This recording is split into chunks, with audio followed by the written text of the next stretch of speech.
Hello. Oh, she's working. We're going to get started in just about 2 minutes.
Hello, everyone. Thank you all so much for being here. As you all make your way to your seats, I am just going to give us a brief introduction. My name is Raha Razavi, and I am the Global Forum Fellow with UC San Diego's iHouse. I'm just going to tell you a little bit about the Global Forum for those of you who are not familiar. The Global Forum is a program that iHouse hosts that is dedicated to educating the wider campus community on a variety of multicultural topics, international issues, in the form of celebrations to panels, to forums, to roundtable conversations. So it's a wonderful program, and if you are interested in checking out events that are similar to this one today, I encourage you to look at our website and our Instagram. So without further ado, I'm going to pass it off to Dr. Saiba Varma to talk to us about what we have planned for today. Thank you.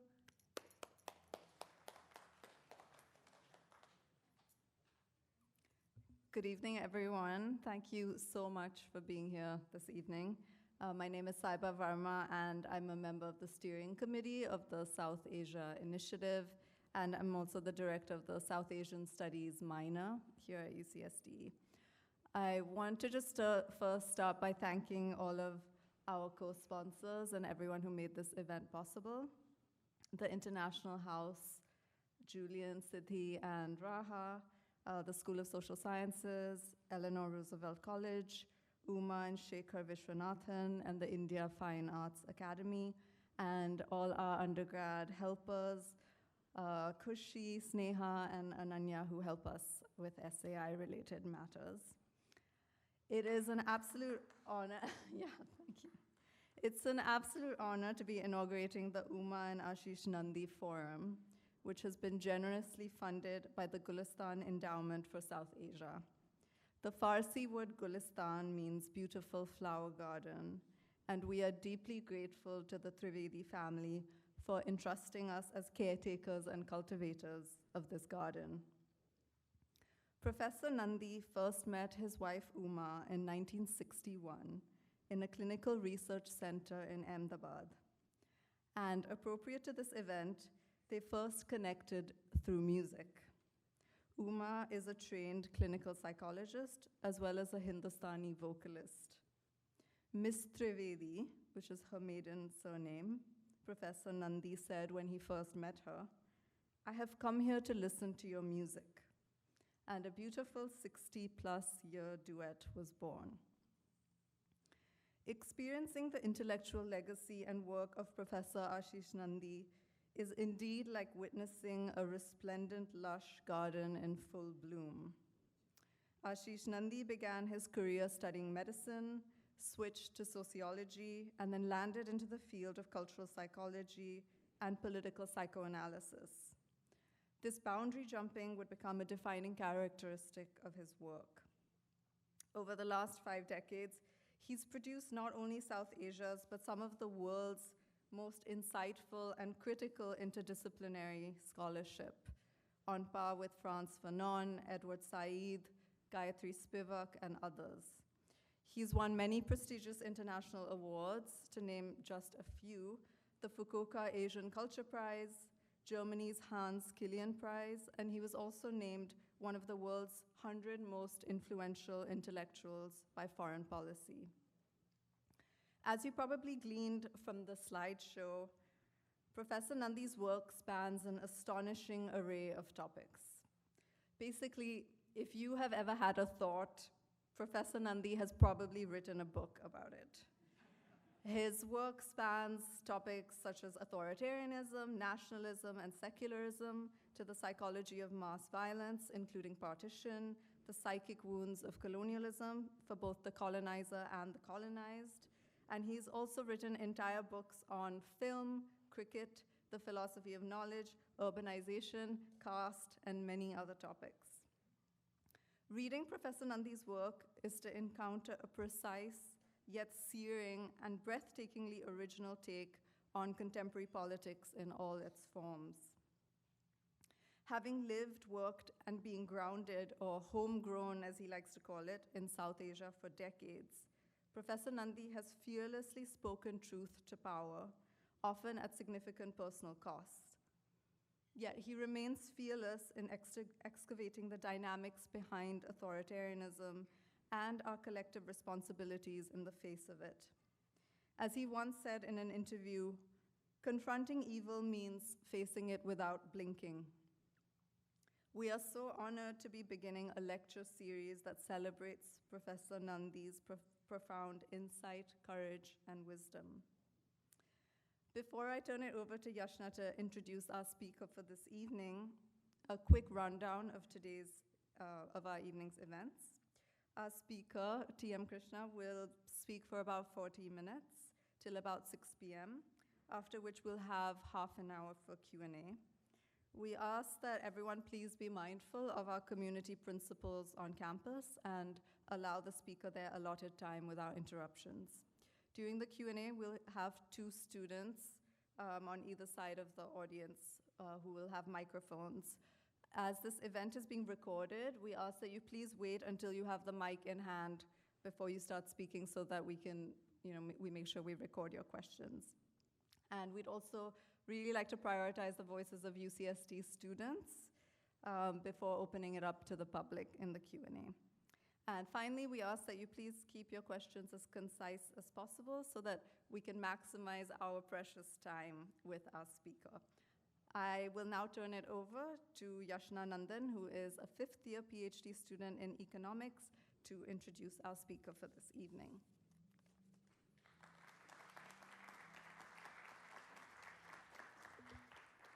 Thanks, Eva. We are incredibly honored to be hosting T.M. Krishna tonight at the South Asia Initiative. An acclaimed vocalist and practitioner of Carnatic music, a classical Indian art form, as well as a respected thought leader, T.M. Krishna is able to simultaneously highlight the beauty of the musical form he practices while challenging the socio-political environment it lives in. He holds a distinct place in the Carnatic universe, both for his work on and off the stage. The T.M. Krishna concert experience is an unforgettable one. I can attest to this personally. He has the unusual ability to draw in those who seek out the rigor of the musical form, as well as those of us who seek out the beauty and the emotion that he brings to his sound. His concerts often include features that are novel on the classical stage, including, for example, the collaborations with the contemporary Tamil poet Perumal Murugan, and the works of social reformer and philosopher Sri Narayana Guru. Outside of the concert halls, Krishna is a prolific author and public intellectual. He has written several books on socio-political ideas around art, often with an emphasis on caste, class, and gender. Most recently, his key writings have been compiled into the book Spirit of Inquiry, Dissent as an Art Form. T.M. Krishna's work to democratize Carnatic music, advocate for the marginalized, and elevate the performance of the art form has been recognized by a variety of organizations. Among them, in 2016, he was the recipient of the Ramon Magsaysay Award to honor, quote, his forceful commitment as artist and advocate to art's power to heal India's deep social divisions. Most recently, he was the recipient of the 2024 Sangeeta Kalanidhi Award, considered the highest accolade in the field of Carnatic music.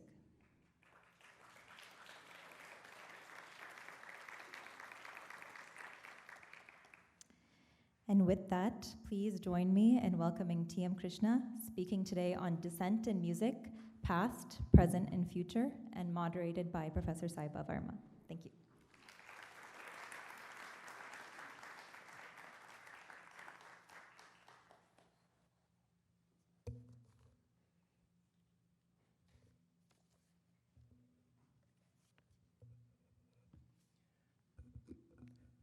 Good evening, ladies and gentlemen.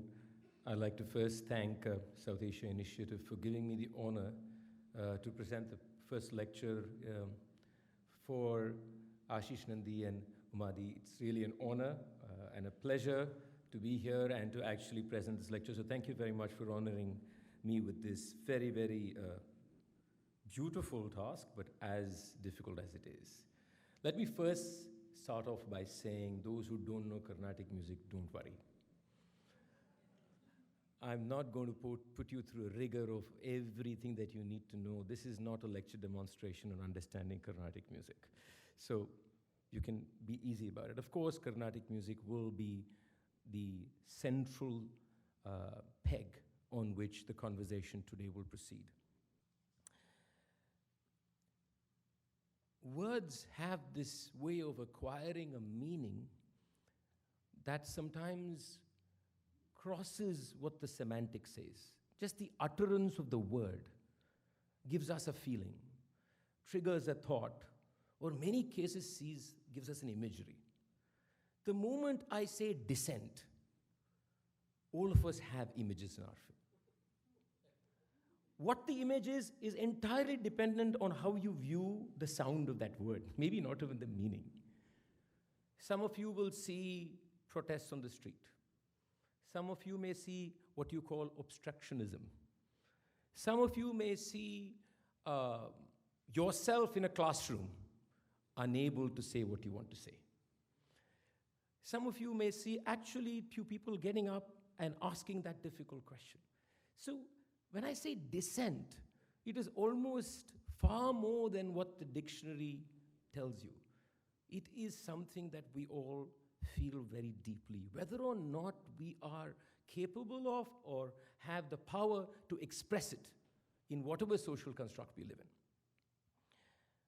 And if I say dissent in art, we have a serious problem in the world of politics because all people think of is protest songs. Now, irrespective of which side of the political spectrum they are, center, left, or right, it doesn't matter. They're all thinking of songs that is propagating some ideology or the other. So therefore, dissent and music also seems to have sometimes, I think, a very myopic perception that it has a certain box within which we fit it. And if you don't participate in that box, you're not a dissenter. Now, but dissent itself, especially in music, is far more nuanced. It occurs so many times in ways that sometimes even the dissenter doesn't know that they are dissenting. The dissenter could be just saying, this is what I see. The dissenter may not realize that they're making a dissenting statement. Sometimes it becomes a dissent in future. At that point of time, it is just probably just part of everything. Then people like me look at it from the future and say, oh God, that person was dissenting. You're probably going to hear that from me today. So it can happen in so many ways. The other aspect is we always think of dissent as being something you point at, in the sense, I point at seeing something out there. I'm pointing a finger at some other act. Sometimes the dissenter may be viewed as a person who thinks he's holier than thou. That somehow is positioned in a pedestal where he's looking at everybody else saying, you all guys got it wrong. Dissent seems to be loud, overt. even sometimes people may say excessive, exaggerated. And even the so-called progressives among us will choose which dissent we accept as dissent and which we think is unnecessary, whatever that word means. We could simply say dissent is a form of questioning or observing an accepted paradigm, system, behavior, and wondering whether that paradigm system is the way things should be. It could be from personal experience. It could be from observing a set of people behaving in a certain manner.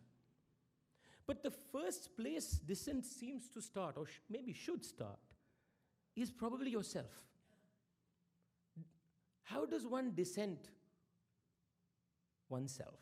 And I think there is one person who gives us an example of it. And like most people, he is not perfect. And he's King Ashoka. Ashoka's reign was between 268 before the Common Era to about 232. And those who don't know about him, he was the son of Bindusara, the grandson of Chandragupta.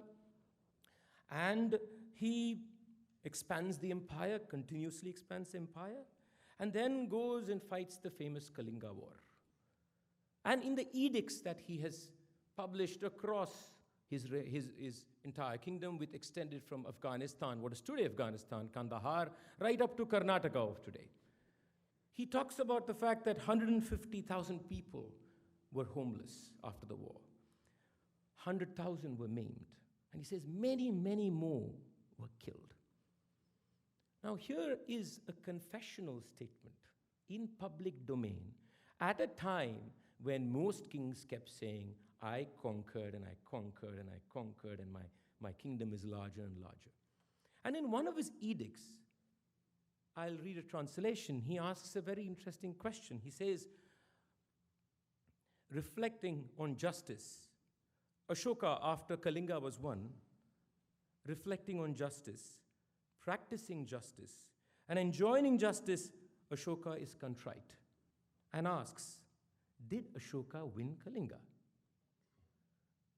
This is a dissent of a different sort in the public domain, a dissent of oneself, one's own actions, one's own behavior.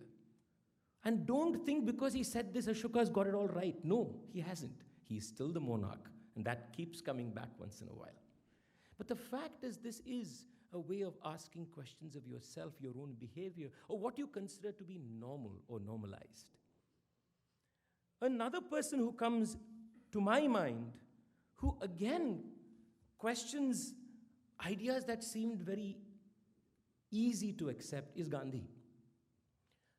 In the Hind Swaraj, which he wrote in 1909, he asks a question about Swaraj. And he says, what kind of Swaraj do we want? Do we want a Swaraj which is an English rule without the Englishman? Do you want a Swaraj where we have the tiger's nature, but not the tiger? He's asking a critical question of the thought process of self-rule and freedom, again in the public domain. So it's very important for us to see that dissent is not a thing of the outside, but is a thing of the inside. And it's situated in reflection of oneself. And many times when writers or singers point at the outside, they're actually also asking the question of themselves, though it may not be very obvious to us. When it comes to art specifically, and maybe here I'll keep to music, the music that emanates from communities that are marginalized, socially marginalized, culturally marginalized, dissent seems to be the normal way, because they have no choice.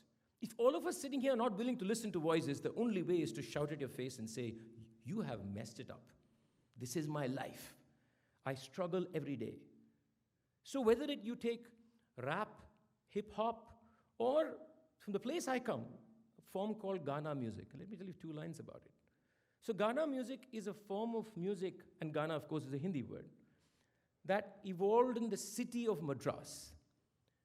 Migratory laborers came to Chennai, Madras then, to be part of the labor force during the colonial period. And they lived in the northern parts of the city, which, of course, the British called Blacktown. And from there evolved an art form, a musical form called Ghana. It's a magnificent form because it's first of all multilingual. In Ghana, you'll find Hindi, English, Tamil, Telugu, all of them in there. And it's also a form that was influenced by so many traditions, the Sufi tradition, so many traditions that inhabit it. And what do they sing about? They sing about their everyday lives. They sing about being, even Ghana musicians write every day about being arrested, about what happens in the police station, or what happens when they work in the railway station as coolies. So every one of these art forms are overtly dissenting on society and telling us to our face that this is not how it should be. So you can look at these forms as being dissenting in many ways. One is, of course, lyrically. Also in terms of how they are formed as a musical idea. They are. Let me give you a musical point here. You know, singing in pitch, for example, seems to be a no. If I say that, everybody seems to know what I'm talking about, right? Singing in pitch, big deal. But there is no, you can't say singing in pitch is a universal idea. For a Carnatic musician, singing in pitch means something else. For a Hindustani musician, it means something else. For a person who sings Makham music, it means something else. For a Western classical musician, it means something else. Can it? If you say C sharp, it should be she sharp. No, it is not.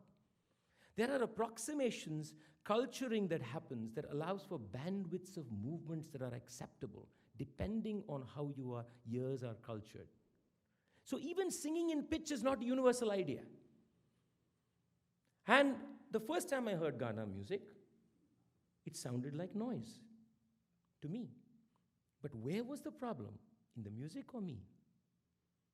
Because I didn't have the ability to even receive it as a form of music. I saw it, to the contrary, as an offense on music. I'm not talking about the lyrics now. I'm talking about the sound, just the sound, as being an offense. So we should be very careful when we call something noise. It's a very risky thing. Maybe it's noise because you know it's a dissent and you just don't want to hear the other voice. And you put up so many guards in front of you to avoid finding any relationship with it, because that relationship tells you that you are probably causing the problems that the person is talking about. So, fine. Let me talk one more form, which is a very different kind of dissent, jazz. A fascinating form of dissent. There's nothing lyrical about it, but challenges the very idea of the classical. A complete fraud word. I call the word classical as a fraud word because there's nothing aesthetic that defines the classical. There's only one thing that defines the classical. It's the position it occupies in society. And I quote a dear friend of mine every time I speak. Oh, okay. I thought I was doing something wrong. No, you're all good. Oh, I'm so sorry. I pressed something. No, it's okay. That's on me. Okay. Looks like there was dissent here. So if you take jazz, so I was saying classical is a misnomer. And as a dear friend of mine who was an ethnomusicologist at Princeton, and he's the one who first gave me this clue. And that time I was not even discussing these complex ideas. His name was Harold Powers. He was one of the earliest Fulbright scholars in India in the 50s, studied Carnatic music, went to Varanasi and studied Hindustani music. And I remember him visiting my home probably about 25 years ago. And in my naivete, I asked him, Harold, what's the difference between folk and classical? He said, very simple. When an art form goes up the ladder of society, it moves from folk to classical. And when he told me that, I thought that, what is this guy talking about? I mean, doesn't make any sense to me. Classical is this serious art form. And then, of course, you learn, and you don't use that word anymore, because that word is a misnomer. So jazz challenges that notion on aesthetic basis, on sonic basis, on improvisational basis, on the question of what is freedom in music. Jazz questions the entire paradigm of what the classical is. Of course, the fact that it's still a social struggle between jazz and classical, maybe that's why you have something called classical jazz now, which also is a subversive second questioning of aesthetic parameters, right? But then what about the so-called classicals? The world that I belong to. Are they part of this conversation of dissent? Is there dissent? And here I think maybe sometimes we should be a little careful. Because in our modern thinking, we want so many boxes ticked to accept it as dissent. So you almost have to say all the right things of all the boxes to say, okay, you're a dissenter, we'll accept. You've not dissented on that? No, you're not dissenter enough. And maybe we can just refrain from doing that for a while, at least today. Thank you. Because I think in the classical, they've always been dissenters. Yes, they are, of course, governed by their parameters and their social environment and the restrictions that they have probably put on themselves. But they've always been dissenters. And I'm going to talk about a few dissenters and the different kinds of dissents they've done. And mainly from the world of Carnatic music. But first, let me start from the world of Western classical music. Mozart is a very interesting dissenter. Here is a person who, Marriage of Figaro and his operas are in a way a very interesting dissent. And there's this piece by Jeremy Dunk, which I just read, and where he says, "Man who sought to disrupt privilege and let us see the world through the eyes of others," in some of the operas. His operas invert or challenge social structures or how the privileged behave in certain manners. The same musician says this, and I'll quote, "He often at least gives the appearance of wanting to fit in the prevailing style, to be elegant and tidy, to wear the wig and bow. Meanwhile, though he slips his dissent everywhere at corners between phrases, and in the flat note here, or a missing beat, or an infinite array of ingenious maneuvers." So here you have a musician who's also challenging what is the aesthetics of that musical form. How should that musical form sound? What is allowed, what is not allowed? And there are very many dissenters like this. Let me come to Carnatic music itself and talk to you about some of the composers and how I believe that they were doing very interesting things within the world that they occupied. The first name that comes to my mind, of course, is Tyagaraja.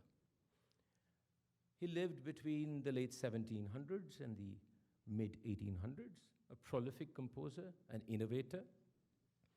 And I want to talk about how there are certain songs where he said very interesting things.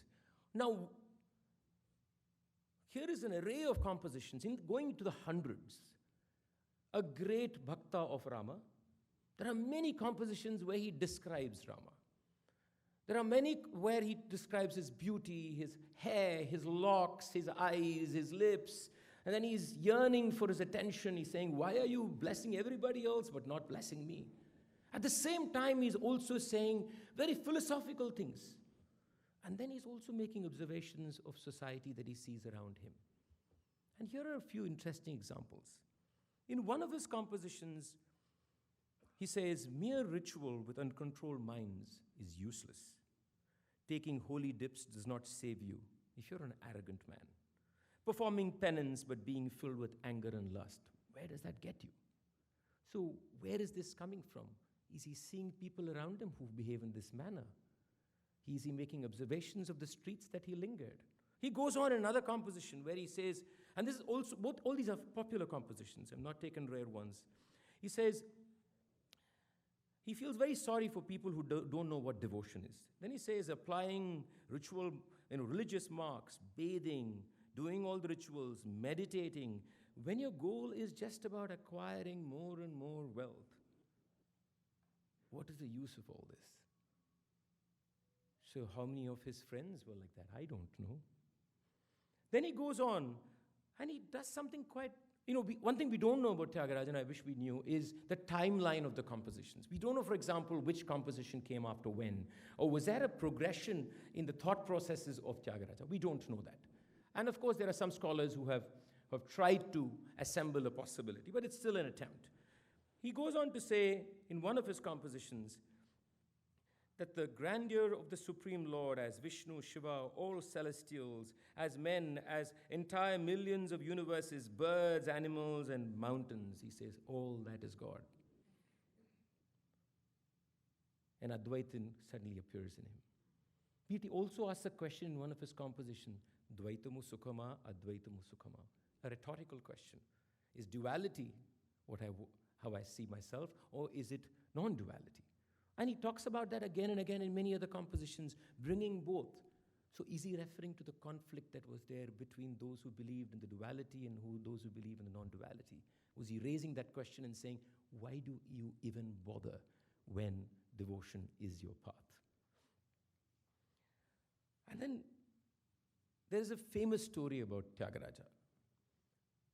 Another way in which I think certain moral descents, if you can call it that, are carried forward through generations and generations. And this is part of folklore, and this composition is very famous.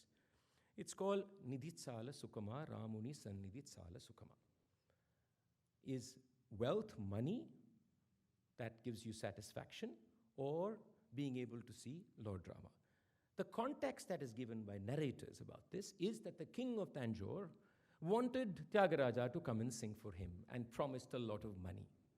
And Tyagaraja refused. And of course, there's, I think, another part of it, if my memory is right, where the king was very upset. He sends some guards over and still Tyagaraja refuses or something, and then he gets a stomachache. And then realizes, the reason he's fallen sick is because he disrespected this great man. This story is not new. The story of a saint refusing a king is repeated from generation to generation, from cultures to cultures and cultures to cultures. What you could call a meaning narrative that is repeated. So this is a descent that is repeated through generations. You'll hear so many saints who have said, I will not accept money because music or the Lord is everything. And you find that, again, attributed here to Tyagaraja. And it becomes irrelevant, actually, whether it's true or not. It's actually irrelevant. But the fact that there is something else being told. The same Tyagaraja, after all his worshipping, makes an astounding statement in one of his compositions. He says, the right production of nada with the knowledge of the exact position of all the swaras is itself moksha. This one man is telling you so many things. And in that way, addressing, I think, a lot of conflicts that he sees around him and challenging people's notions and ideas. But he was not the first. He was definitely not the first asking these questions to society. Poets before him, poets after him have. For example, the Vachanakaras from the Kannada tradition. And there's this wonderful Vachana, which I learned about a year ago by one of the Lingayat poets, Desi Maya, which I love. And the translation is this. If they see, and the translation is by A.K. Ramanujam, if they see breasts and long hair coming, they call it woman. If they see breasts and long hair coming, they call it woman. If beard and whiskers, they call it men. But look, the self that hovers in between is neither man nor woman. O Ranganatha. Such a beautiful verse. And this is much before Tyagaraja. But also from a person from a very different social context. Tyagaraja comes from a caste privilege, comes from a different social context. Here you have a person from a totally different social context, asking similar questions of social behavior, of how we believe and how our divisions in society. Much later, Narayana Guru does very similar things. He asks the whole question of who's God. In one of his verses, Paramartha Murachyuter Vidum Purulo, Bhuta Daya Kshamabdiyo, Sarala Dvaya Bhashya Karanam Guruvo, Yanugamba Yandavan, Purushakriti Punda Devamo, Naradivyakriti Punda Dharmamo, Paramesha Pavitra Putrano, Karunavan Navi Mutturatramo. Who are you? Are you Krishna, who was riding the chariot? Are you Shankara, as in Shankaracharya, Adi Shankara? Are you Rama? Are you Buddha? Are you Jesus? Or are you the prophet? Who are you? Guru did not sing. But the idea of asking questions of what they saw around as being parochial ways of living has remained through generations and generations. Again, in Guru's case, a person who comes from a very different social position. This is lyrical. What about non-lyrical? A Mozart kind of a questioning. Muthuswami Dikshidhar is that kind of a challenge. Now here is this fascinating composer who overlapped in timeline with Tyagaraja. And let me give you a little context of the time. In Carnatic music, you largely have two streams of, shall we say, musical tradition. I'm of course making it simplistic, so there are many nuances to it which I shall avoid. One can be called Tyagaraja, and Shyama Shastri is very close to it. The other is the Dikshitar tradition. They come from very different ideas of raga, ideas of composition. Tyagaraja style is what is popular in concert stages. That's for various social reasons that emerged post 1850s in South India. But then, Tyagaraja exists at the same time of Dikshitar. And here you have Dikshitar imagining raga in a fashion that is completely different from Tyagaraja. Imagining melody in a way that Tyagaraja did not imagine. Tyagaraja had so many more disciples who became Harikatha exponents and performers later. Dikshitar imagines the idea of what I would call a raga statement is. Dikshitar doesn't like full stops. He seems to like a lot of commas. His statement just keeps on going. Tyagaraja, in his case, loves a lot of statements. He likes statement 1 is a musical statement, statement 2 is a musical statement. He says you can capture every raga and every statement. Dikshitar says, no, you have to meander. You should be lost. You should not know when the statement is ending. You should not even know when it is beginning. And I can tell you as a musician, sometimes we are lost. When he sings some of his compositions, we don't know where we are. And a lot of students of music will tell you that it takes a different kind of a mindset to learn a Dikshitar composition. Imagine existing together at the same time, giving you two reflections. It's not just this. The idea of a raga, even grammatically, was different in these two schools. For example, raga Sahana. The Tyagaraja school Sahana is not the Dikshitar school Sahana. They're two different, same names, all existing at the same time. Two sets of people singing maybe different things. So therefore, even musically, just by existence, not necessarily forcefully saying, I disagree with you, there is what I would call a beautiful tension of ideas, a tension of, even tension in power maybe. But that's very important in the idea of dissent, that tension. The problem we have is we don't seem to have that tension because we don't allow for all voices to be there equally and say, I'm making this point too. And I think Dikshitar, by his very presence, his aesthetic approach, was creating that musical tension. Dissent has also happened in theorization. For example, Sangeeta Sudha is a text written by this great scholar by name Govinda Dikshita, early 1600s. And the text basically is one of the early texts that categorize ragas. It's a very complex history of how we came about categorizing South Indian ragas. About 6 years after he wrote this text, his son, Venkatamakin, writes a text. And it is and that text is called Chaturdandi Prakashika. On a side note, this is the text that Bhatkande comes to South India and picks up and goes in early 1900s. And he uses that text as a basis to try what he called the thought system. And on a side note, I'm so glad that he didn't succeed. But that's a different point altogether. But so Chaturdandi Prakashika is written about 6 years after Govinda Diksha, his own father. And it's radically different. He completely disagrees with his father. There are so many things he has moved forward. So many things he has done probably that I don't agree with too. Just at the same time, the father and son have a different sense of theorization. I'll fast forward quickly to the early 20th century, and that's when a lot of dynamic things are happening in theorization. There's some fun things too. So the Music Academy becomes the place where raga discussions are happening. Early 20th century, very much like Bhatkande felt, all the Gharana musicians are singing whatever they want, there is no proper theory here, and Bhatkande had this, honestly, this very mega idea of saying, somebody told him all the intelligence and the smartness is in South India. And all the sonic beauty is in North India. And he said, if I bring the two together, I get Indian music. So he comes to South India, searching for treatises, searching for documents, searching for methods of theorization. Because he also says all these Gharana musicians are singing whatever they want. And Gharana musicians were all Muslims. Right? So he similar to that, in some ways, here in South India, there is an urge to, again, organize, theorize, create logic, create systems to what the so-called theoreticians, I'll tell you who they were, that's the funny part, felt that these musicians were just singing. They sang whatever they want. There has to be rules. You can't sing this phrase, you can sing that phrase, you're not allowed this phrase. But the odd thing were, who were the main players doing this? There were a lot of musicians, of course. The main players were lawyers who were amateur musicians. But they were educated. They were English educated.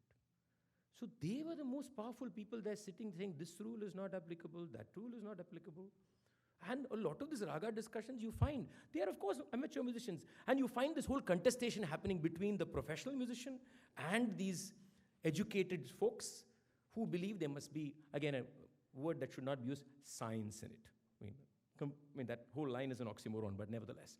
But, so in this, there was one anecdote. Veena Dhanammal, the great artist, is apparently said when she heard these discussions are happening.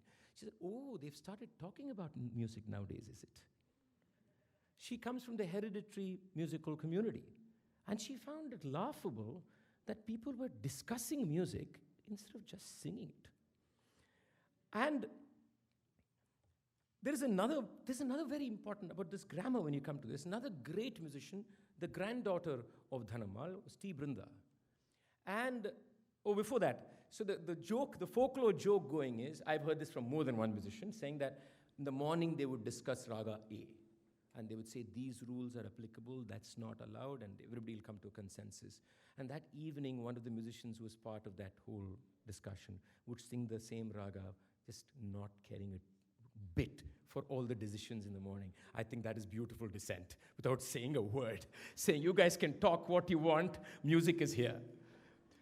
And so similarly, then what happens is, T. Brinda, a person who comes from the same hereditary families, there's a lovely video of her talking about what people perceive as a grammatical error. It's a composition called a Javali, the form of the composition called Javali. And in her rendition, and what you would call a note that does not belong to that raga appears. And if you'll indulge me, I will sing it for you. I'll first sing it for you on how she would sing it, and then tell you how we decided to erase the mistake. Smara sundaranguni sariyovare sarasa koti lona vajiru hamire. So the next verse, Adina matalu Gadamu palu kade chadigalena. This is the part. Kanulara judare. Now that's actually a note that does not exist in this raga. Kanulara judare. This is how she would sing it. Many people have obviously been speaking about this in grammar and saying it should be Kanulara jodare. So in this video, she beautifully says, first she says, tell me which is beautiful, And then she says, this is a Javali. clarity of the person. She says, everything is Mishra in this. You don't go meddle with the Mishra. You just experience it. I'm paraphrasing, of course. I'm not telling you exactly what she said. But here, and she continued to sing it like this till the end. She did not change it. She did not bother that everybody was saying it is grammatically wrong. I'm going to speak about a few other people. They have another personality called Bangalore Nagaratnamal. Again, coming from the hereditary family of musicians. I'm not using the word Devadasi because it's a word that we should not be using now to a large extent. And therefore, I'm using the expression hereditary musicians and dancers. Just give me your context, I give you the explanation. So, Bangalore Nagaratnamal is the person who finds the Samadhi of Tyagaraja. It's a very famous place in Tiruvayar now. The Samadhi exists there. So the story is that, it came in her dream. She comes to Tanjavur. She finds the Samadhi. She's the one who builds the structures around it. She's the one who installs even the idol. And there's a lot of conflict happening there between 2-3 communities. One were the many Brahmin musicians who believed that the ritual part of the celebration is more important. Then you had a lot of musicians from the hereditary family, both mainly men, who said, no, he's a musician, we should be just singing. Then they were all having different festivals. So Bangalore Nagaratnamal finds all this. She builds the Samadhi, she puts the idol, and she once gets on stage to sing. And guess what? Senior male accompanists refuse to accompany her. And they walk away. And what does she do? She says, you know what? I'm going to have an all-female musical homage next year. And the next year, there are 3 festivals. 1 by those who believed rituals were important. 2 by those who believed music was important. 3, Bangalore Nagaratnamal, who realized, irrespective of which group this is, they are still men who will discriminate. And she says, I will have an all-women's festival. Similarly, another great personality, Rajaratnam Pillai, a great Nadaswaram artist. He's also an innovator. So I'm talking about a different kind of a mechanism here. So the old Nadaswaram was similar, to put it simply, similar to the Shennai, a short one.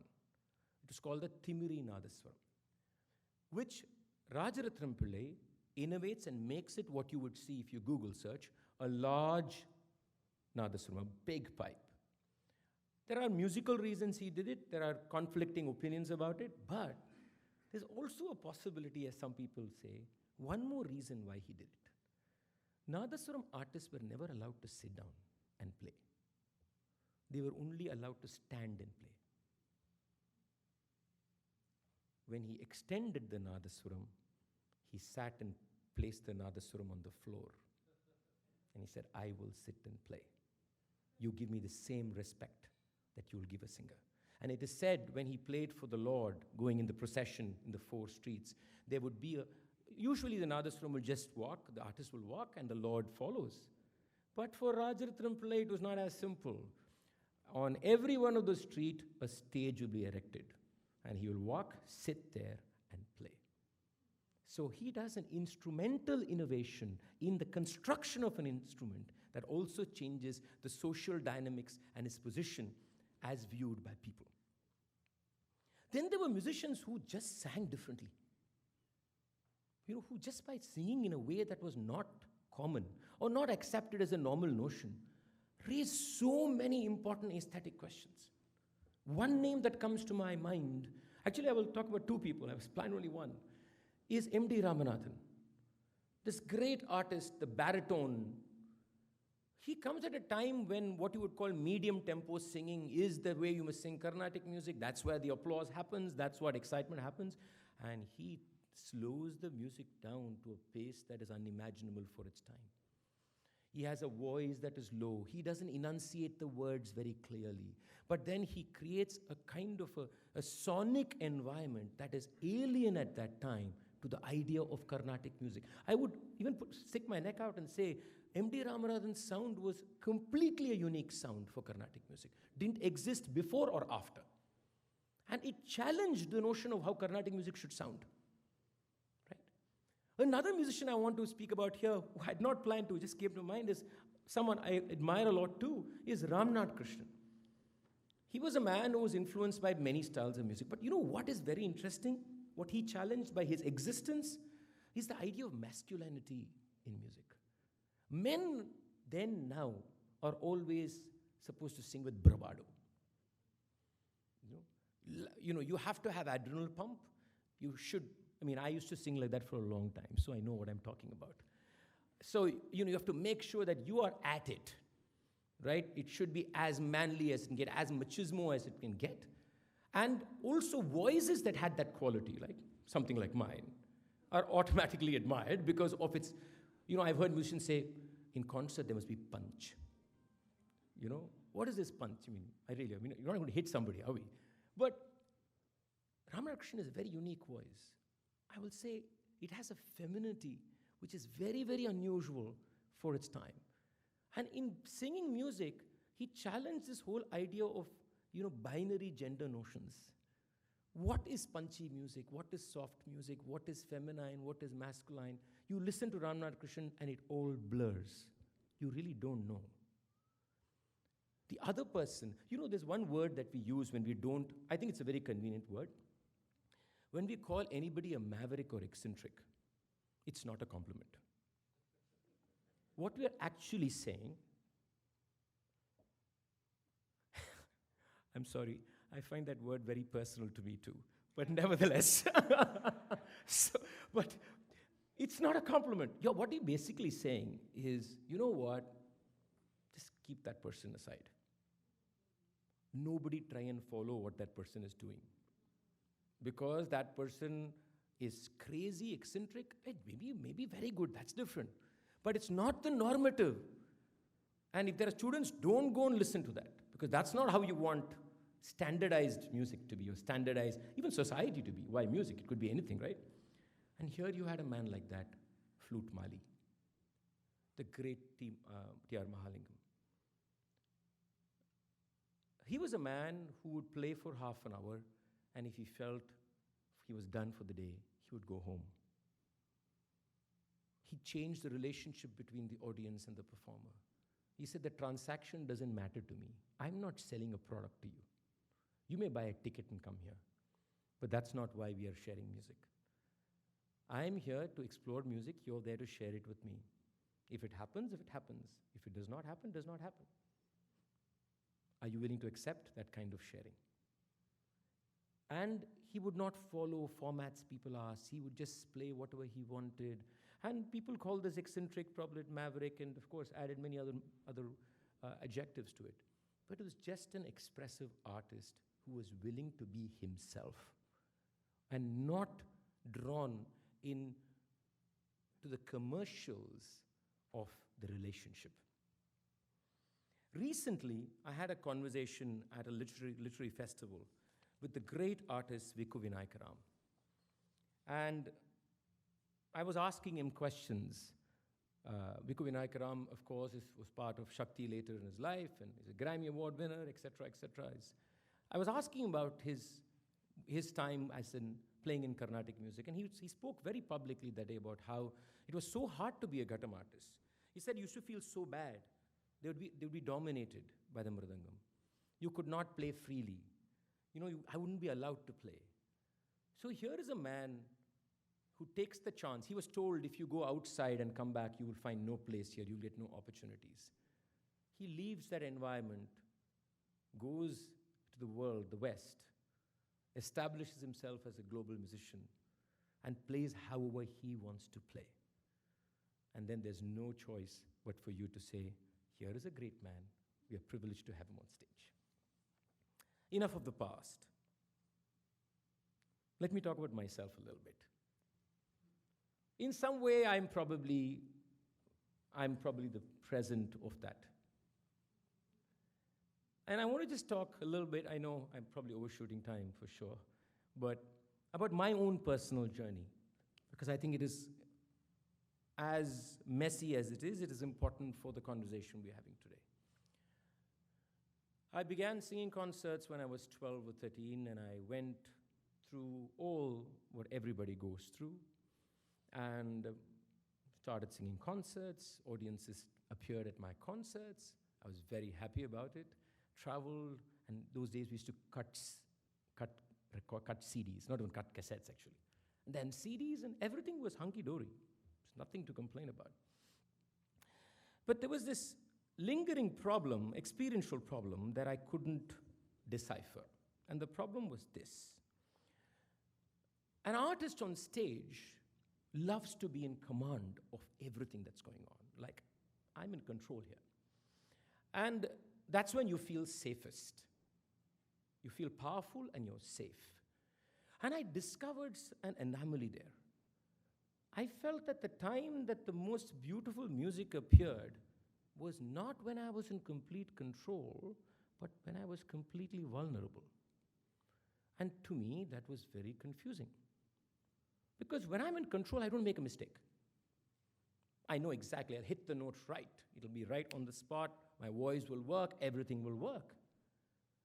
But then, there are days when I don't have that. I probably didn't hit the pitch right. Probably was missing it. But the musical quality of the experience that I was having was of a texture that I never had when I was in that powerful position. And to me, I couldn't explain that to myself. And that was my point of change, and said, what's going on here? And I also felt, and also remember, many of these investigations are post facto. At that time, you're not thinking of this. You're reflecting later about those things. So it's possible that some of these are created by my mind. So I'm happy to accept that too. And I somehow felt that during those experiences of what I would call profundity of some sort, I was somehow slightly more open, slightly more free, and I was able to receive in a manner that the powerful, controlling T.M. Krishna never received. Maybe that's why I thought it was more beautiful, possible. And that led to me an investigation of saying, what am I doing? Why am I singing this music? The fact of the matter is, after you attain a certain level of skill set in any avenue of work, you don't need to work. You can just do pretty much the same things in different ways and just upskill yourself in very superficial manners and exist for the next 40 years. Like a tenured professor, basically. I just couldn't pass that, sorry. It just came and I said, I have to say it. So I was a tenured professor around 2000. And I was like, I can do this for 40 years. It's no big deal. All I have to do is sing, learn new ragas, new ways of singing, new talas. I mean, honestly, it's no big deal. I mean, you have the skill set, you can do it. Anybody can do it. But is that all I'm going to do? So my relationship with the audience became very troublesome for me.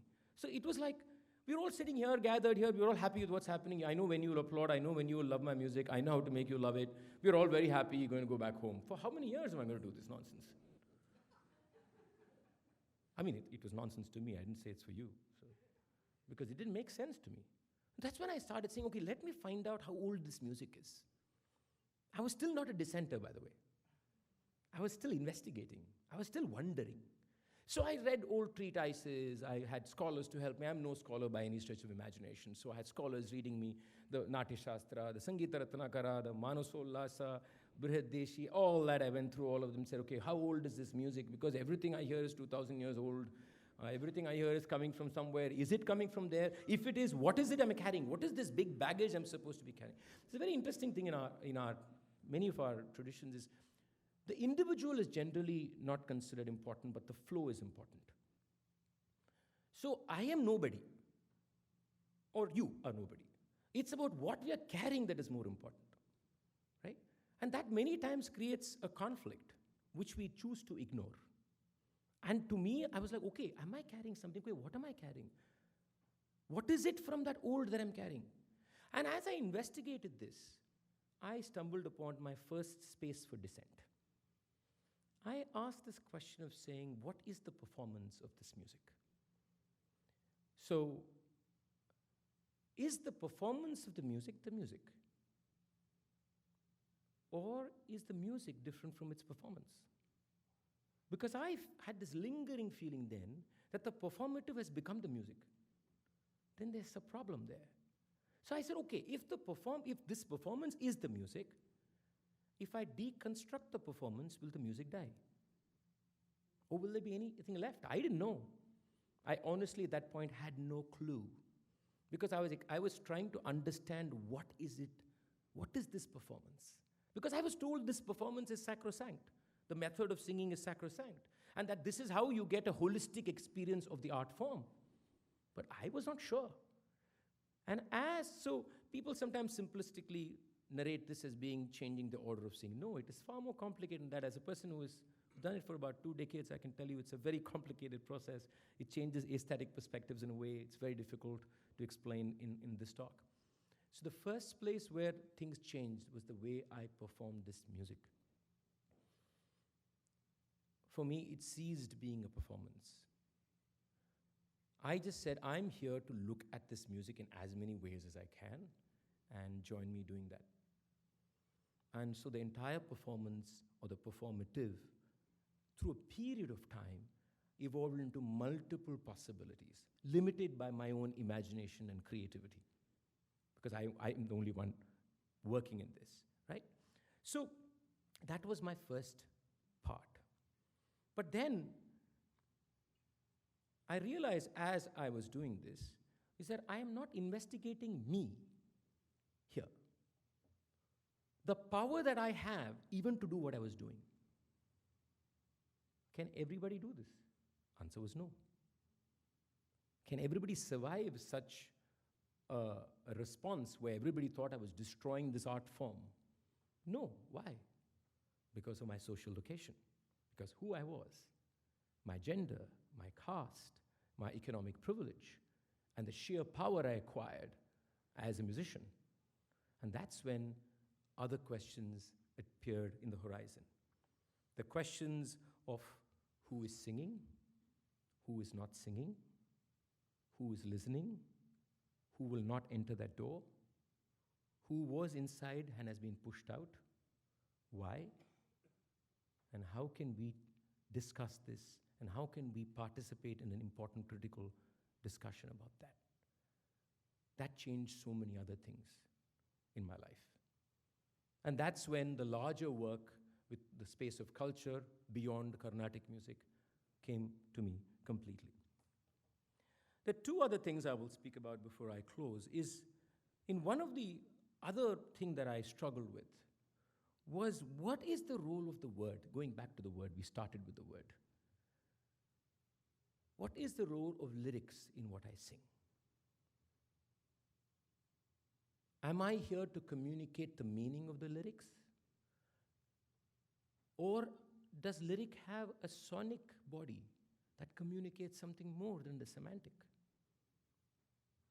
And I came to the conclusion in the book I wrote 10 years ago, that it's the abstractness of language, of the syllabic structure, of the relationship between the consonant and the vowel, of enunciation, where the experience of the word lies. This was the position I took. But very soon I saw that position as being problematic, and I'll tell you the experience, the incident that happened that changed me. I was in a school talking to high school students and giving them this gyan about the abstractness of sound and abstractness of vowels and consonants, and an 11th grader stood up. And she said, Mr. Krishna, I really understand what you're saying. It's sound, I agree. But I want to ask you a question. If there is a song that advocates violence, will you still sing it and say it's just about the sound of the word, or what will you do with the meaning? I was stumped. It's a song that advocates violence. Are you going to say, I don't care what it advocates, it's only about the sound. Will you sing it? And I didn't have an answer. I realized you can't take an absolute abstract position when meaning means so much to the way we relate to the world and what it communicates to the world. And that's when I said, no, if we are going to go to a position, move to a place where meaning doesn't matter in that sense, there has to be an ethical drive towards that abstractness. It can't be a non-ethical conversation. So that's when I started working with multiple lyrics and saying, what are we saying in this music? Can we see other things in this music? Can we talk about the society that we have today? Can we speak about the horrible things that happen here and the beautiful things that happen here. It's not just what you sing about, right?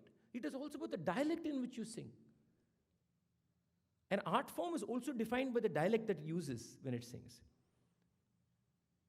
Have you heard a khayal in Dharavi language? You will never hear it. Why? So when we made this song called the Porambokku Padal in 2016, which uses Chennai language, it's the language that you will hear the auto driver speak to you. It's a Carnatic song in that dialect. It was not only a social point, it was also, there was environmental advocacy in that. I'll keep that aside. But there was a struggle for me, an aesthetic struggle. How do I sing that word in music? I had no precedence. There was an English word, concrete. I didn't know how to sing it in raga. I didn't know how to enunciate that word and flow with it. So it's not just a political or a social problem that you encounter. You actually encounter an aesthetic problem, which you need to navigate if you want to dissent musically and non-musically. And I would gladly say we found a way in this song. And then working with Perumal Murugan was the same thing. Here is this great writer, a contemporary writer, who doesn't belong to the world of Carnatic music. And say, what can we sing about together? So we started asking difficult questions through the music. Something that my field, at least, has not had. Voices that are diverse. Questions that are uncomfortable. Not just uncomfortable questions I'm comfortable with. We are very smart. We also have uncomfortable questions that we are comfortable with. I'm talking about those that we don't want to hear. And that's when the work with Perumal Murugan happens. So dialectic differences, linguistic differences, aesthetic differences, new approaches were all part of what happened in my life. And extending to it, space and location also has to be dissented against. Why are certain art forms happening within an auditorium? Why are certain art forms happening outside the auditorium? What does the space say? I went to a school and I had this argument with the school and they said we have what is known as Parayatam, which is usually practiced among the Dalit community, and they had also Carnatic lessons. Carnatic lessons would happen inside a class, Parayatam would happen outside. And the argument was they need space. I said, you have a large classroom, you know that. Spatial differences say a lot. They say a lot about how we place people, how we place cultures. The word Porambokku in the Porambokku Padal is an abuse word in Tamil today. If you come to Chennai, everybody will say Poda Porambokku. Basically means you're a good-for-nothing, useless fellow. If you don't play the auto driver, he will definitely say that to you. But you know what the word means? It means commons. The commons that is not owned by anybody, that nobody has a patta for, that is shared among communities, that there are communities that live off it. And why did it become an abuse word? The Brits had a problem. They couldn't tax the commons. They could tax private property. So when the commons cannot be taxed, the Porambokku became useless. Non-taxable land. It could be also rivers, it could be forests, it could be different kinds of commons. So there are many ways in which these things have happened. The location of this performance, that's when we experimented with this festival called the Urur or Kotkuppam Vida. And I want to say something here. There's this great misnomer for those who probably heard of this festival, that this festival we took Carnatic music to a fishing village. I'm sorry, that statement is absolutely vulgar. Who the hell are we to take Carnatic music to a fishing village? They were kind enough to allow us to come to their village. They said, you guys can come. And we're not there to make everybody love Carnatic music. We are there to make sure Carnatic music moves to a point where it receives from the larger world. It's the inverse. The festival was about equalizing space, equalizing art, equalizing people. So on the same sands of the beach in Urur or Kotkuppam, we had Carnatic music, we had Parayatam, we had all kinds of genres, all sharing stage. People from the middle class, from the fishing village, all coming together at least for one evening, rubbing shoulders in a non-transactional manner. That was a way to create a larger discourse, a discourse that dismantles the classical, a discourse that says the classicals or the so-called classicals have to learn from the larger world, have to receive, not that we are giving some gifts to the world. No. Humility in the classicals are always a missing element.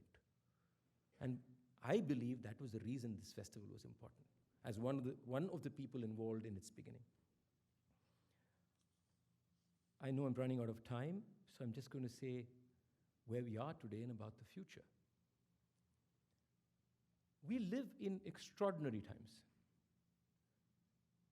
It's so extraordinary that this morning when I prepared, yesterday and today when I was preparing for the speech,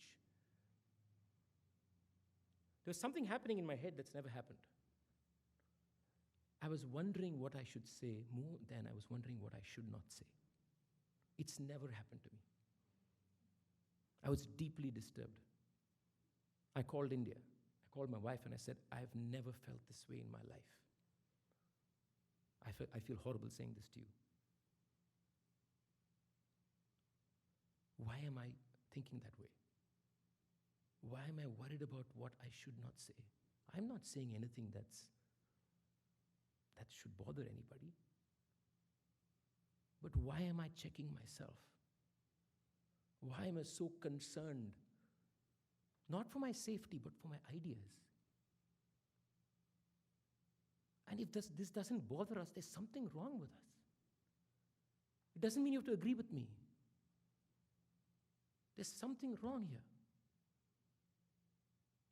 That we check our mind, we check our thoughts, we check our song, we check our poems, we check our writing, we check taking class.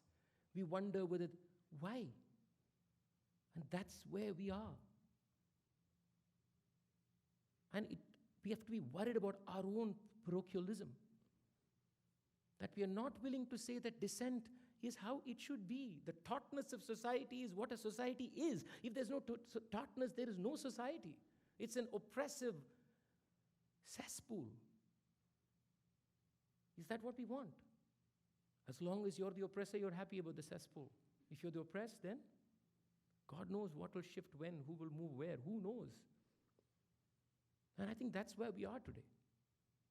And whether it is music or whether it is all of us sitting here doing our little things, wherever we are doing it, we have to be concerned about this kind of creepy thing that has come on to us, at least to me.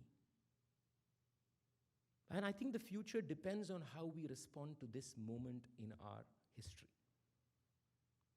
How are we going to respond as people to this moment? We're not going to brush aside things as saying this is how it has always been. We cannot brush aside things saying, oh, that's irrelevant to me. We have to engage. We have to find a way to engage. We have to struggle with this engagement. We have to be honest to say, I feel terrible. We have to be honest to say that I don't know what to do. We don't need to know everything. Creativity comes from not knowing. It doesn't come from knowing, it comes from not knowing. The most beautiful things happen when you don't know. The accidents of beauty happen when you don't know, when it just appears in front of you.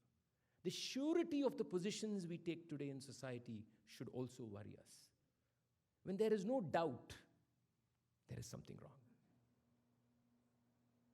I'll end by saying that whether it is music, whether it is any other dialogue, whether it is a classroom, whether it is a corporate world, whether it is anything else, I think we have to, all of us, remember that we have to primarily be active dissenters in any democracy.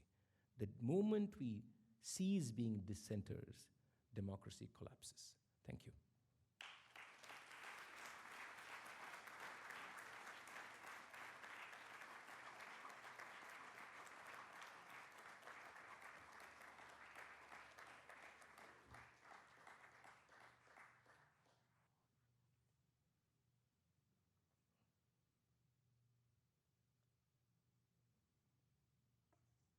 Yeah, I can take questions.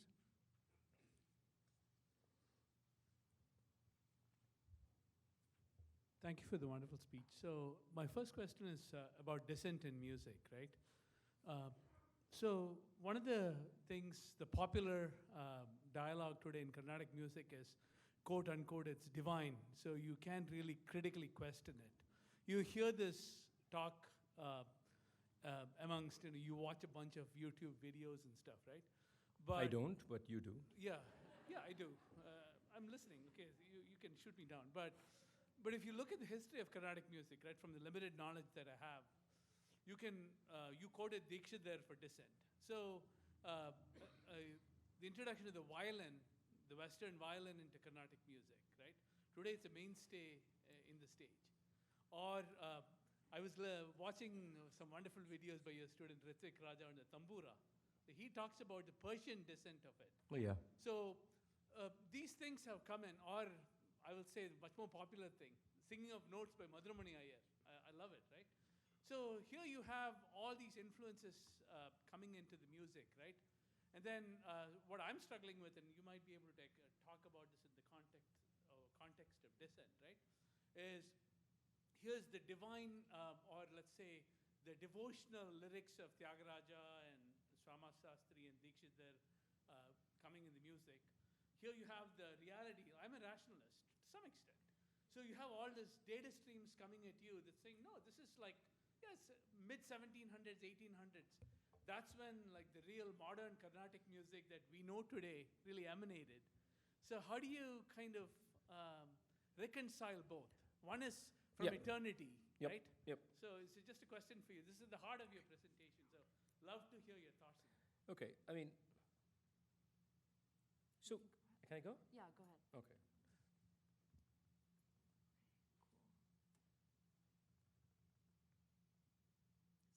That's okay.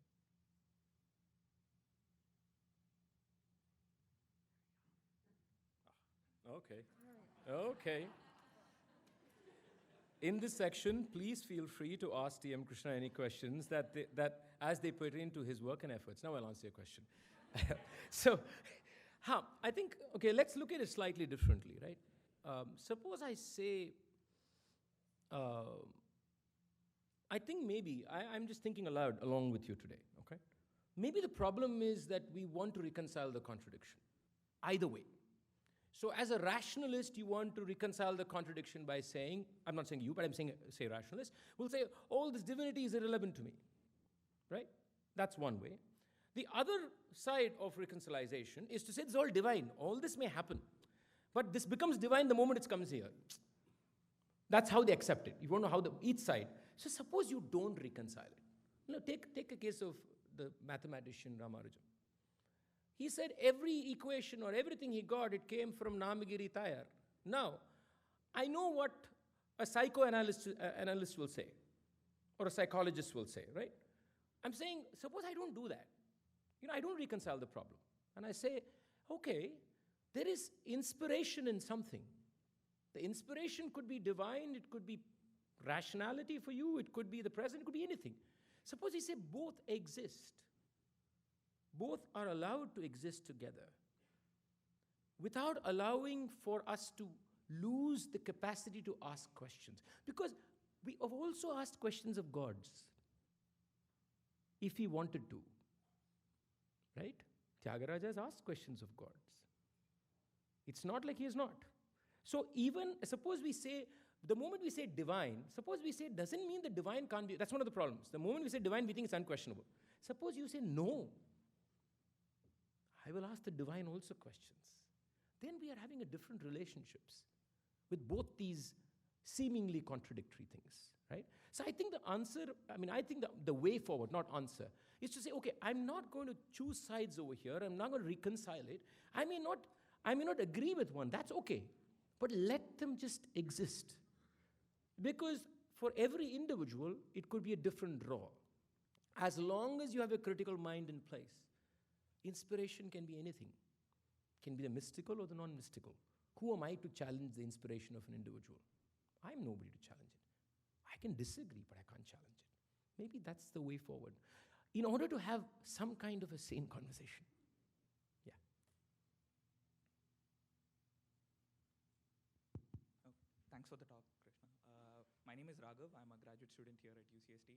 So throughout your talk, I got a lot of understanding of how dissent is expressed. So that got me thinking, is there an end goal for this? And if there is, then does that affect the expression as well? Is it a question directed towards me as a dissenter? No. Because it could be different for every dissenter. We don't know. I mean, I don't know. So I just wanted to pick your brain on this. You What know, do you I actually think that the most beautiful dissents don't have an end game. The dissent is the moment. Because the dissent is a discovery for the dissenter, if you know what I mean. It's a discovery. Because, say, I'm dissenting in a certain manner through music, I don't know what's going to happen there. I know it only when it happens. So I have to discover that moment of dissent in its complete power along with you. If I decide that this dissent is to get that goal, then it's no different from a manipulation of a different order. Right? So you feel something deeply. And I said, I put a word, I said there has to be ethicality here. I'm specifically using it again. If there is an ethical way and there is a deep feeling, you take that jump off the cliff. Every descent is a jump off a cliff. You have to keep jumping.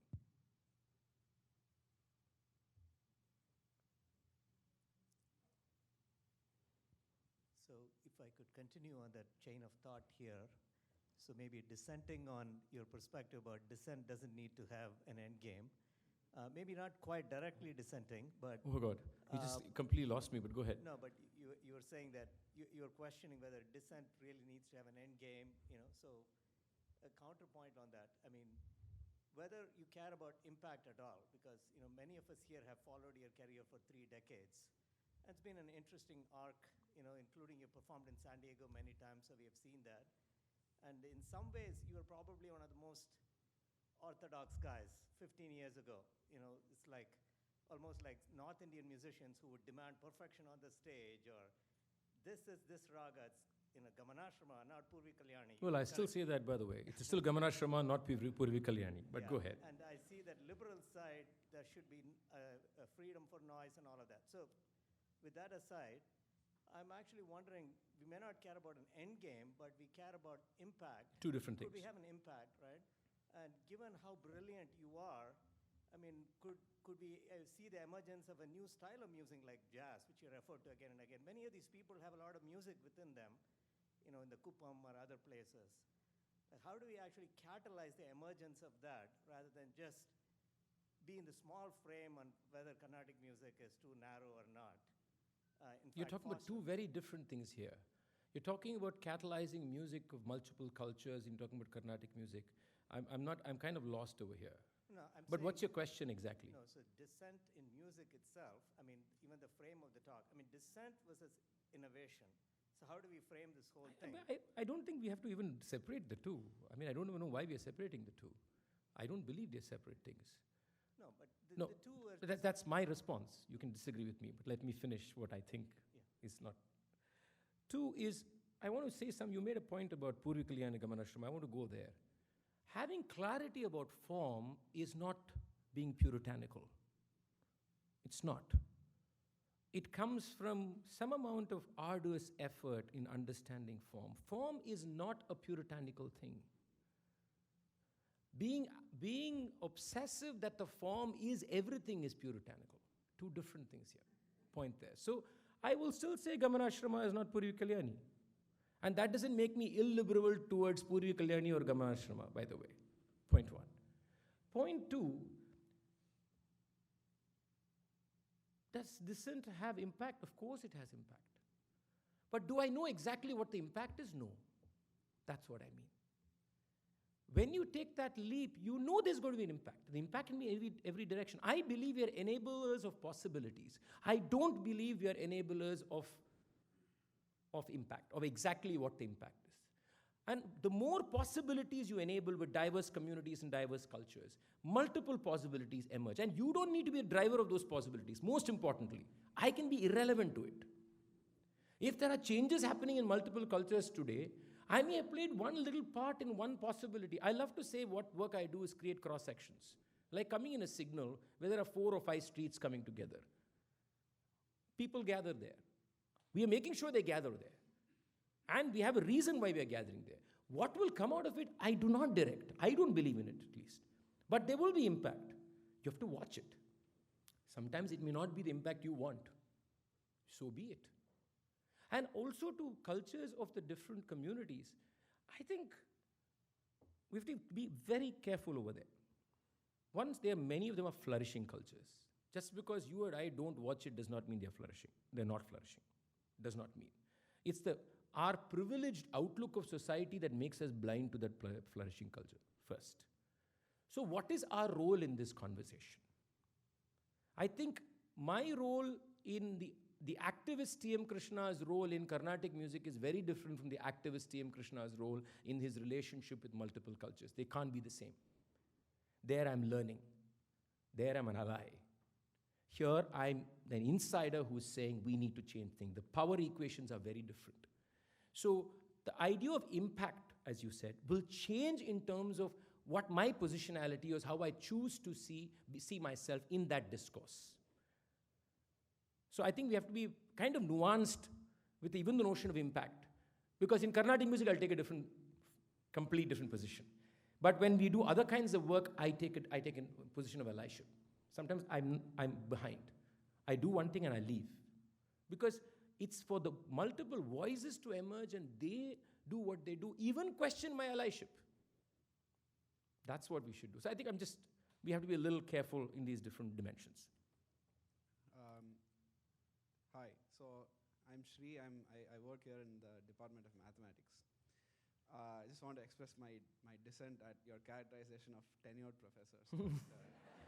Dissent accepted. I was hoping somebody would, man. Thanks. So I just wanted to maybe offer you a suggestion. For example, like I get a salary for basically proving that other people are wrong on a daily basis.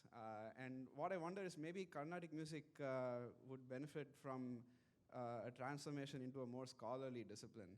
It seems to me that a lot of the problems that you describe come from performance. Why should there not be a space for scholarly activity? Professors of Carnatic music who offer dissent on a very professional basis and write papers about it and have They a career. do exist. I just want to correct you there. They do exist. They've existed for the last 100 years. I see. But arts don't work like mathematics. I'll tell you why. Let me explain myself. Let me tell you why. So this relationship between the musician, the musicologist, is a very tenuous relationship. Because this is an art. Art is an expressive, performative thing, right? Even if it's visual art, could be anything. So therefore, there is always this conflict that happens that the musicologist does not know what the music is. He can write papers galore, but the guy does not know what the performance is. I'm just describing to you the tension. I'm not saying it's right or wrong, okay? Similarly, the musicologists think all these musicians, what are they singing? This is the history, this is what it is, this is what it is, why. So I'm just saying there's a lot of scholarship. By the way, I learned a lot from the scholarship that I read, from deans of departments of music, from PhD scholars, from PhD theses. So there is scholarship. But what is probably missing, to add to what you said, is a relationship between that and the performance. And I wouldn't agree everything is a performance problem. I think it's a larger cultural, social problem, which also means that the musicologist has that problem. So just like, I don't think we can really separate this, the guy who does applied math to the person who's a professor doing just math. There is a relationship that is formed there. And there are also people of culture, right? There are people of culture, they imbibe ideas, they imbibe the environment, and many times that is where the problem is. So what we need to change is the whole perception of how we view this culture. Though your point of more scholarship is important, but I'll be very careful because there's a lot of very good scholarship too. So I think I can't not acknowledge the great scholarship that there is. So, I guess one thing I'll add, a small thing, is that perhaps what I meant was not musicologists, but musicians, performing musicians, working as professors, teaching the performance. You have no idea what you're asking for, but welcome, hire me. I'll think about it. Okay, take one more question. Okay. Yeah, we'll take the students. Yeah, we'll take, if there's another student after this. Okay, we'll take 2 questions from students. Done. Hi, my name's Aryan. I'm a Hindustani, I was going to say classical, but I won't. Hindustani musician. So I. Khayal or Drupad? Let's be more specific now. Okay. So I wanted to ask, like, I've always seen many interviews of great artists who've always said, like, obviously the audience for Hindustani and Carnatic music is far lesser in magnitude than what it is for other forms of popular music, etc., modern music, whatever. So most of the great artists, they have a line where they say that, oh, it's it's always been like this. We've always been restricted to a smaller audience, to an audience who knows what we are singing or what we are playing, who understands the music.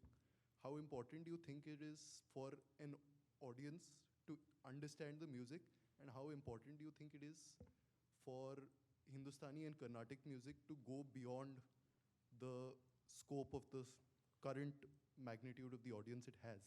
Do you think it's important for it to be as popular as pop music? Okay, I know, the musicians, so-called classical musicians, are obsessed with this for I don't know how many decades.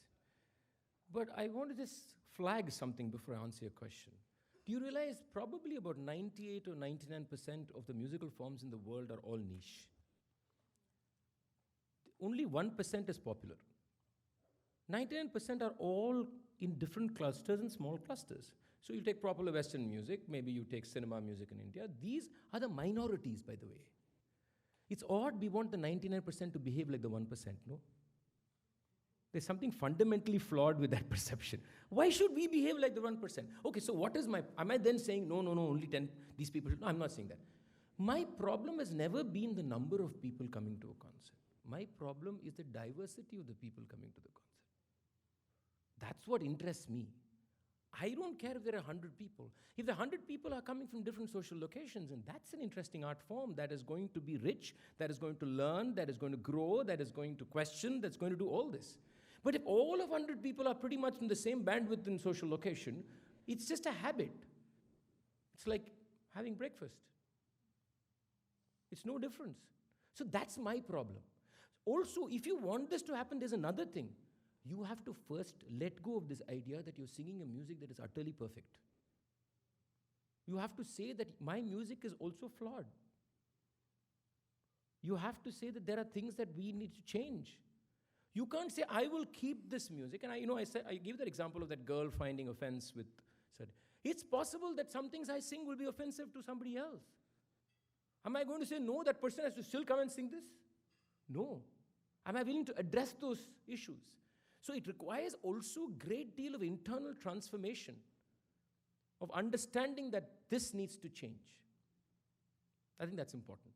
And for me, it is about who are the people occupying the space, rather than the number of people occupying the space. Yeah. Another student somewhere. Oh yeah, I'll take that. I'll take yours as the last question, but you go.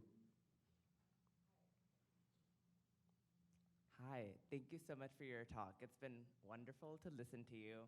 I had one more question to ask, to pick your brain. I remember you talked about masculinity and femininity as a performer, and just playing with that. Yes. And you gave a lot of identity, a lot of description markers for masculine voice. Mm-hmm. And you talked vehemently about how we need to criticize that, how it's not, there's downfalls with that kind of performance. And it's interesting to me how you mentioned feminine voice in subversion to that. And that kind of puts the masculine voice at the forefront, the one that needs to be criticized, the one that needs to be modified. And it puts the feminine voice on the periphery. And I think it's, I wanted to ask you, what is your version of adding femininity to your voice, and how would you describe femininity without masculinity? Okay, I think it's interesting how you looked at what I did. But I probably did not think of it when I spoke, but since you raised the question, I'm responding. But I think the reason being that you can sit down, I feel uncomfortable, thanks. The reason being is that the entire area of any area, in this case music or this area, has been designed by the so-called masculine voice. So for me, challenging that, especially as being a participant of that, is something that I see as very important, which is why I place it as a very important issue to criticize, right? It also raises the question, let's ask a complex question. In such an environment, whatever the idea of a feminine voice, whatever that is, without going into the cliches of what it is the feminine voice always responding to this oppressive identity, or is it free? That becomes an important question, right? So if it is, and I would say it's largely not free, I think we would agree, then I don't even know what it is, do I? Right? Are we struggling with that inability to understand it? Am I struggling with that? Maybe I am. Maybe I'm asking that question. And of course, I also can point to many of the women singers who have subverted this in many ways in the past. Yes, it's happened. But then you again go to a certain homogenized notion of that voice. You don't go to as much of a homogenized notion. You have character homogenization of men. But female, it is almost everything is kind of fixed or feminine, femininity especially. So maybe that's where my issue comes from, which is why I'm not forefronting it, but I'm saying that is a primary issue that needs to be dealt with. And if you don't deal with that, where is the freedom for all the other voices to express themselves? They're always responding to this. They're always finding a way to subvert this. You shouldn't have to subvert anything, no? You should just be there to be. Is that there? I don't know. I'm just raising this. I don't know. Last question.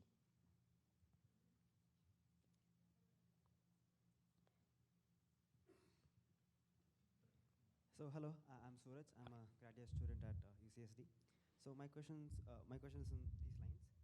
When you tend to be a dissenter, you need to Can you speak a little louder if you don't mind? Okay, so when you tend to be a dissenter, you need to have some personal backing of sorts, or which builds confidence in what you say. In your case, of course, it's from the expertise of Carnatic music. No, it's social capital. It's social capital. Okay. That's what I have. I have gender, I have caste, I have economy. Right. So don't think it is just some musical expertise. Okay. No I mean, let's say in the space of music. Even there, okay. It's social capital. Right. Okay, more specifically. Go ahead, sorry, I was interrupting you. Go ahead. Yeah. So, of course, that's one of the questions I had. But how has it evolved from the years? Like, was it different when you were 10 years ago, or has it been different stance right now? I have grown older, which I think has changed some things, definitely. I think in the beginning I was what you could typically use a Bollywood phrase, I was the angry young man. And I think that at that time you could see it in the way I was dealing with the problem. I also think this is something I didn't learn. This is something flagged by a musician called Sangeeta Shokumar, who happens to be my partner. Okay? Of course, I didn't believe her when she said it for the first 5 years. Now I trust it. Yeah, I think that I was not only struggling with the problem I saw there, but I was also unable to handle this within myself. So it came out, I think, with a lot of anger on myself and on everything I saw. Anger was as much on myself. I think that's changed to a large extent. I'd like to believe that at least. It has changed. I think that I don't carry that anger as much as I used to. And I think I've learned, and I think one big thing that has changed, I think the greatest gift I got from the directions that my life took is a number of friends I made who are in so many different areas of life and things they do. Whether it's Ashis, whether it is the friends in the Kuppam, in the Ural called Kuppam, the fisher folk, whether it's the Jogopas with whom I sang, whether it, all these people, I think changed me, continue to change me incredibly.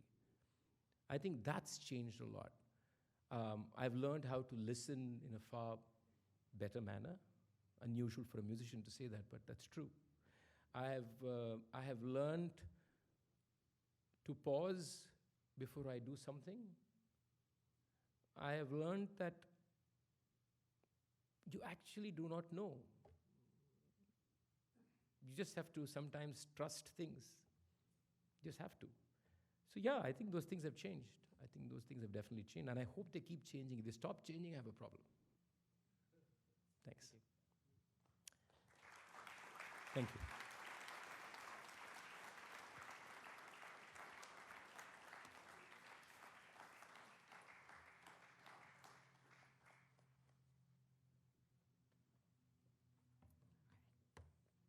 Let me make these slides work for real this time. All right, well, I just want to lastly thank you all so much for being here, and to thank TM Krishna for making the time to come here and speak to all of us.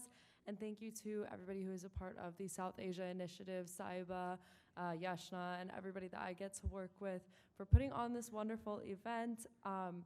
And if any of you are interested in learning more about the Global Forum, feel free to scan these QR codes, and there's plenty more information. We have a bunch of wonderful events like this throughout the year, and we would love to see more of your faces there. Thank you again. If we could get one more round of applause for everybody part of this today.